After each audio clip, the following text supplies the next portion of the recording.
오늘은 총 이 5가지 문단으로 나눠져 있고 그 각 문단마다 기이하고 또 신기하고 또 세상에 있으면 안 되고 작지만 지혜로운 동물들, 잘 걸으며 위풍 있게 다니는 동물들 등을 소개하면서 이 죄가 무엇이고 또 지혜라는 것이 우리 인생에 얼마나 필요하며 지혜가 어떻게 우리 안에 자라나게 되는 것인가, 그리고 과연 무엇이 우리가 무엇을 하나님을 향하여 간절하게 소망을 해야 하는가를 소개하고 있습니다. 사실은 이 모든 것들을 좀 다루기에는 우리 새벽 예배 시간이 조금 제한적이어서 저는 오늘 18절부터 28절까지 이 안에 있는 이 3가지, 그러니까 기이한 일, 세상을 진동시키는 일, 작지만 지혜로운 동물들이 과연 어떤 것을 의미하고 있는가를 설명하도록 하겠습니다. 먼저 첫 번째 18절과 20절에서 이 기이한 일 4가지라고 이렇게 이 잠언 기자가 오늘 말하고 있는데, 내가 심히 기이하고도 깨닫지 못하는 것 서너시 있나니 바로 공중이 날아다니는 독수리 자치와 반석 위로 기어다니는 뱀의 자취, 바다 위로 지나다니는 배, 그리고 남자가 여자와 함께한 자치다라고 하는 겁니다. 그러면서 이것을 뭐로 이었냐면 20절에 음녀의 자치도 그러하니 그가 먹고 그의 입을 씻음같이 말하기를 내가 악을 행하지 아니하였다 하느니라 라고 되어 있습니다. 결국 28절부터 20절까지 말하고자 하는 것이 바로 뭐냐면, 죄라는 것이 우리 물리적으로 흔적이 남지 않는다고 하여 그것이 죄가 되지 않는 것은 아니다 라고 말하는 겁니다. 그러니까 눈에 보이지 않고 형체가 없더라도 죄는 죄다. 그러니까 독수리가 하늘을 날아갔음에도 불구하고 흔적이 남지 않는 것처럼, 또 배가 바다 위를 지나가면 잠깐 그 물결의 일렁이나 시간이 지나고 나면 그 배가 지나간 길을 확인할 수 없는 것처럼, 또 이 뱀이 이 돌 사이를 이렇게 잠깐 지나다니면 지나다닌 그 길에는 흔적이 남지 않는 것처럼, 또 남자와 여자가 음행한 일을 해서 함께 잠자리를 보내고 나면 거기에는 당장에 어디 흔적이 남지 않는다. 그러면 나는 흔적이 남지 않으니까 난 죄가 없다라고 말하는 것은 아니다. 그러니까 흔적이 남느냐 남지 않느냐의 문제가 아니라 하나님께서 그것을 보시고 죄라고 판단하느냐 아느냐가 중요하지, 죄는 죄다라고 하는 겁니다. 결국 우리가 그것을 성경 안에서 죄라고 판단하는 건 가장 중요한 2가지 기준점을 잡고 있는데, 하나님께서 하라고 하신 것을 하지 않은 것, 하지 말라고 한 것을 한 것을 보통 우리는 죄라고 규정합니다. 그런데 우리는 보통 여기 범주에서 좀 뚝 떼어서 우리가 죄라고 인지하는 것을 우리가 뭐라고 이해하고 있냐면, 우리가 인지하고 있는 부분에서는 우리가 이제 죄라고 인정하지만 우리가 이렇게 부지 중에 또 내가 알지 못하고 짓는 죄에 대해서는 별로 관심이 없습니다. 그러나 우리가 잘 알아야 하는 것은 바로 뭐냐면, 우리가 어떤 나라에 가게 되면 그 나라가 요구하고 있는 최소한의 어떤 법률적, 도덕적, 윤리적 기준들이라는 게 있는 거죠.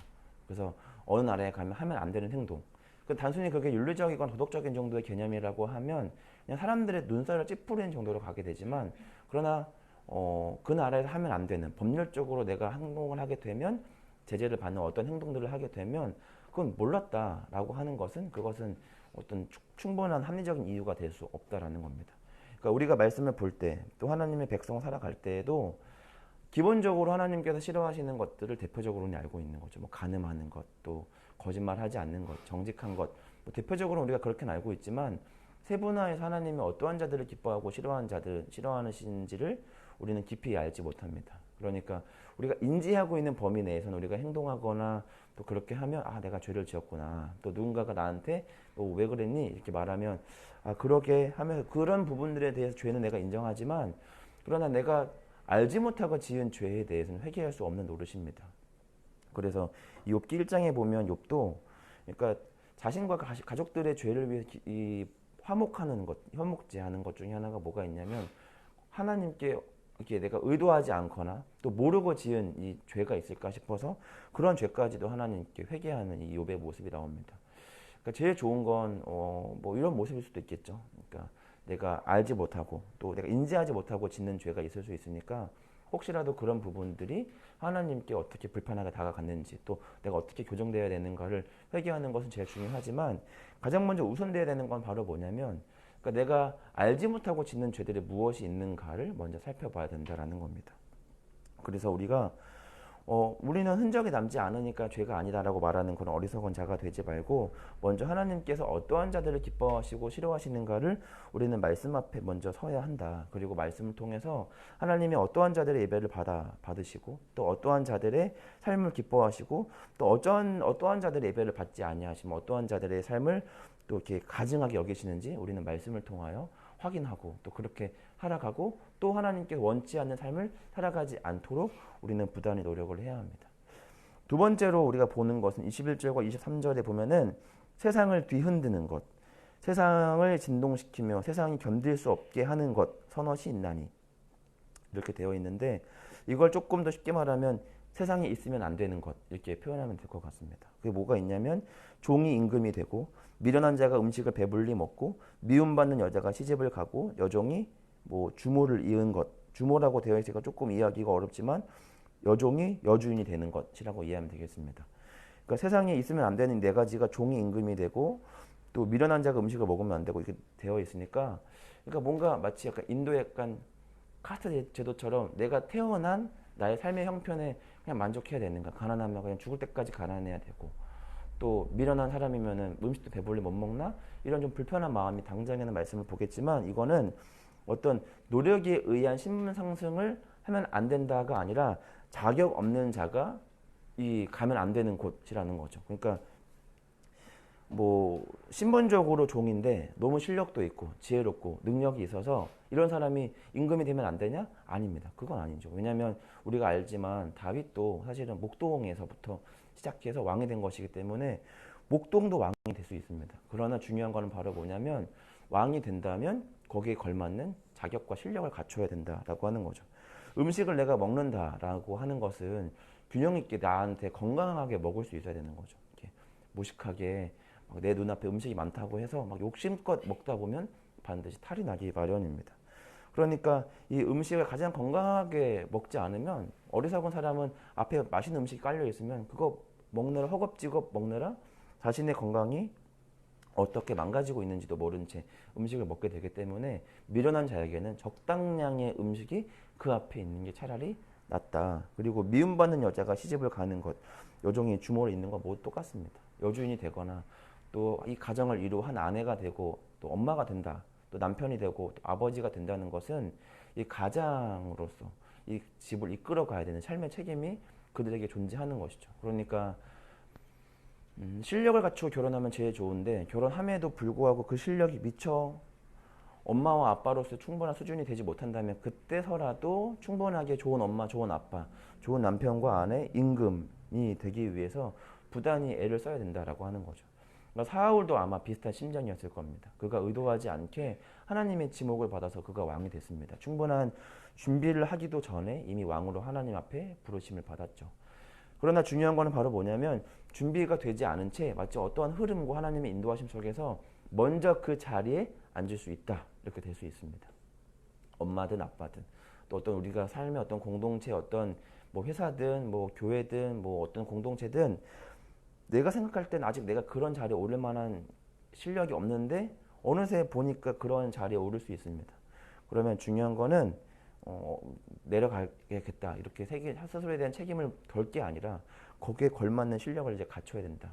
우리가 하나님의 자녀로 우리가 부르심을 받았습니다. 더 한 것 없는데 충분한 실력으로서 하나님의 자녀로 또 아들 딸로 이렇게 내가 너 사랑한다, 내가 너에게 은혜를 베푼다, 내가 너에게 복을 줄게라고 하는 하나님의 은혜와 복을 누리기에는 한참 미치지 못하는 실력을 가진 채 하나님의 자녀로 부르심을 받았습니다. 그러면 하나님의 자녀 됐으니까 땡이 아니라 하나님의 자녀로서 이제는 우리가 부단히 실력을 갖추기 위해 노력을 하셔야 됩니다. 그러니까 더 많은 시간 말씀을 보고 더 많은 시간 하나님의 자녀가 되기 위해서 깨어서 기도하고 또 선을 베풀고 하는 등의 하나님께서 기뻐하시는 삶을 살아가기 위해 노력을 해야 한다. 그러니까 오늘 21절, 23절에서는 자격 없는 자가 그 자리를 누리는 것 세상은 용납할 수 없다. 그런데 하나님은 우리에게 하나님의 자녀라고 하는 특권을 우리 가운데 허락하셨다라고 하는 겁니다. 그러면 이제 우리가 뭘 해야 하냐면 그 자격을 갖추기 위해 하나님 앞에 부단히 노력을 해야 한다라고 하는 겁니다. 마지막 세 번째는 24절과 28절에는 작지만 지혜로운 동물들 이 네 가지를 우리가 오늘 설명하고 있습니다. 이 개미, 사반은 뭐 오솔이라고도 하고 또 바위너구리, 바위토끼 뭐 다양하게 해석하는데 뭐 아마도 좀 그렇게 우리가 이해하면 될 것 같습니다. 개미와 사반, 메뚜기, 도마뱀 이 네 가지 동물들 특징을 말하는데 이 잠언서 기자는 이 개미와 사반, 메뚜기와 도마뱀을 소개하면서 그 앞에다가 이 달고 있는 게 뭐냐면 약하다는 거죠. 그러니까 이들이 어떤 맹수들처럼 강한 이빨, 몸집, 또 발톱이 있어서 이 생태계를 막 해치고 주인 행세하며 다니는 동물들이 아니라는 거죠. 그런데 저마다 이 개미, 사반, 메뚜기, 도마뱀들은 너무나 연약한데, 그런데 이 연약함을 극복할 만한 저마다의 특징들이 존재한다라는 겁니다. 첫 번째, 개미는 성실하다. 연약한데 그들은 무리를 지어 성실하게 일해서 이 여름을 준비하는 이 개미가 있다. 이 사바는 뭐가 있냐면 약한데 바위 사이에 집을 짓는다라고 되어 있는 거죠. 그게 뭐냐면 사바는 약한 걸 압니다. 그러니까 자신의 능력을 과신하지 않고 맹수들의 눈을 피해 이 피할 바위에 자신의 몸을 숨긴다라고 하는 겁니다. 그렇게 함으로 이 살아가기 어려운 이 생태 환경에서 자신의 존재를 부각하며 살아가게 된다. 또 메뚜기는 떼를 짓는다. 임금이 없지만 그들은 자신들이 무리를 지어야만 살아갈 수 있다는 걸 알기 때문에 자신 눈앞에 막 지도자가 없더라도 늘 그 공동체성을 잘 이루고 있다. 도마뱀은 그는 뭐 잘하지만 손에 잡힐 것 같지만 잡히지 않게 그 왕궁을 잘 살아갈 만한 지혜가 도마뱀에게는 있다라고 하는 거죠. 그러니까 뭐 경비병에 있어도 도마뱀은 그 어떤 왕궁에서 잘 살아간다라고 하는 겁니다. 그러면서 이 자문서 기자는 저와 여러분에게 말합니다. 저와 여러분에게는 치명적인 약점들이 있다. 그런데 그 약점은 하나님에게 약점이 아니라는 겁니다. 그런데 무엇이 약점이냐면 하나님 앞에 성실하지 않는 것. 무엇이 약점이냐면 연약한 것은 문제가 되지 않는데 그 피할 바위 대신 하나님을 의지하지 않는 것이 진정한 우리의 치명적인 약점이지, 우리에게 어떤 맹수와 같은 발톱과 손톱, 강한 어떤 세상을 살아갈 때 세상 사람들이 가지고 있는 어떤 강력한 경쟁력이 없는 것에는 하나님에게는 문제가 되지 않는다라고 하는 겁니다.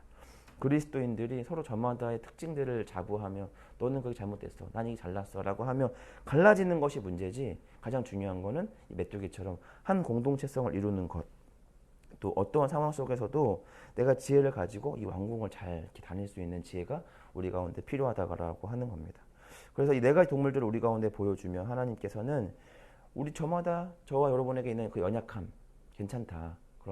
그러나 그 연약한 문제가 되지 않으나 성실하지 않고 게으른 것은 문제가 되며, 사반도 자신이 연약하기 때문에 그 바위에 집을 지어 늘 피하는 것처럼 우리가 어디에 기대어 살아가야 하는가, 바로 시편에서 말하는 것처럼 피할 바위 되시는, 우리 반석 되시는 그 예수 그리스도에게 의지하여 우리가 살아가야 하는데, 우리는 개미와 같이 사반처럼 약함에도 불구하고 우리의 능력을 때때로는 과신할 때가 있다라고 하는 겁니다.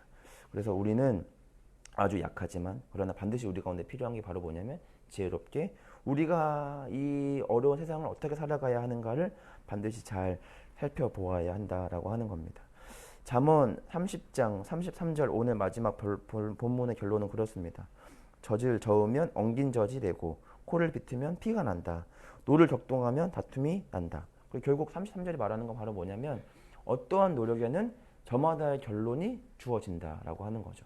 저와 여러분들은 다 저마다 열심히 살아가고 있습니다. 중요한 건 바로 뭐냐면 남의 코를 비트는 것이나 또는 반대로 노를 격동하는 열심을 하지 않고 그 맨 앞서서 젖을 만드는 아름다운 뭐 우유나 버터나 뭔가 생산적인 결론을 내는 열심을 하는 저와 여러분들 되어야 된다라고 하는 거죠. 그러니까 우리는 어딘가에는 열심히 하고 있습니다. 놀는 거에 열심히 하든 뭐 세상 일에 열심히 하든 뭐 하나님이 기뻐하지 않는 것에 대한 열심을 하든 하나님이 기뻐하는 것에 대한 열심을 하든 우리는 무언가에는 나름대로 저마다 지금 열심히 하고 있다. 근데 열심히 하고 있으니까 뭐 열심히 더 해라, 이거는 좀 의미가 없는 말인 것 같고, 하나님께서 보셨을 때 의미가 있는 가치 있는 일에 열심을 해야 한다라고 하는 게 오늘 잠언서 기자 33절이 내고 있는 결론입니다.